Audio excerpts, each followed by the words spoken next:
কিন্তু কেন জানি করতে পারি না।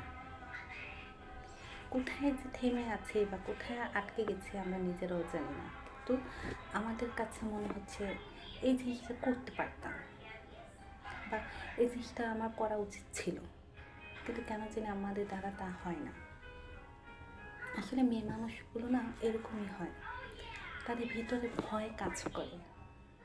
কথায় বলে মনের বাঘ এমন এক বাঘ যেটা কুড়ে কুড়ে খায়, বনের বাঘ খায় না, খায় মনের বাঘ।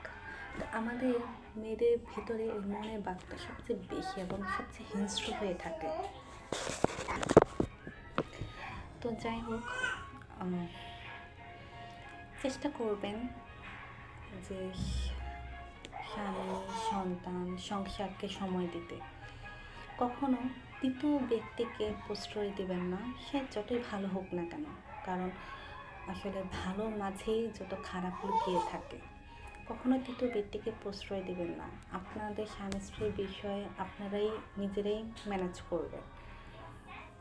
হয়তো রাগ জিনিসটা সবসময় থাকে না, বাইরে দীর্ঘস্থায়ী না, কমবে। রাগ এখন হয়েছে, পানি হবে, সমস্যা নেই, কিন্তু এখানে তৃতীয় ব্যক্তিকে কখনো আনা যাবে না, তাহলে আপনার সমস্যা আরও বাড়বে। এমন হতে পারে যে সে তৃতীয় ব্যক্তি আপনার জীবনে কাল হতে পারে, বা এই তৃতীয় ব্যক্তি আপনাদের কাছে ভালো সেজে খারাপ হতে পারে। আপনাদের পরিস্থিতিতে কোথায় দাঁড়ানো হবে আপনারা নিজেরাও বুঝতে পারবেন না। তো তৃতীয় ব্যক্তিকে কখনো অ্যালাউ করা যাবে না।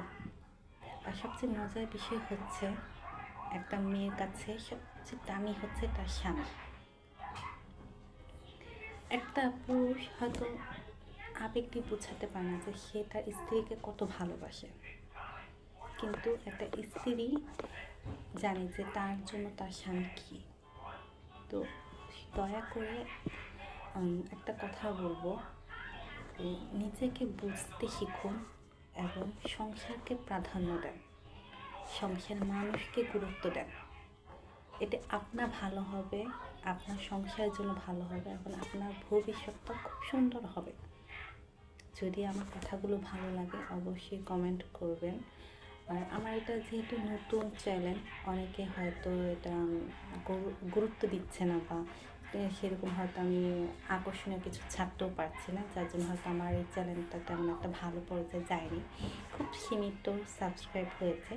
যদি ভালো লাগে, যদি ইচ্ছে হয়, অবশ্যই চ্যানেলটিকে সাবস্ক্রাইব করবেন, কারণ আসলে অনেক কথা আছে যেগুলো আসলে সময় সুযোগ করে বলতে হয়, তো এই কথাগুলো মিস করবেন না। ধন্যবাদ।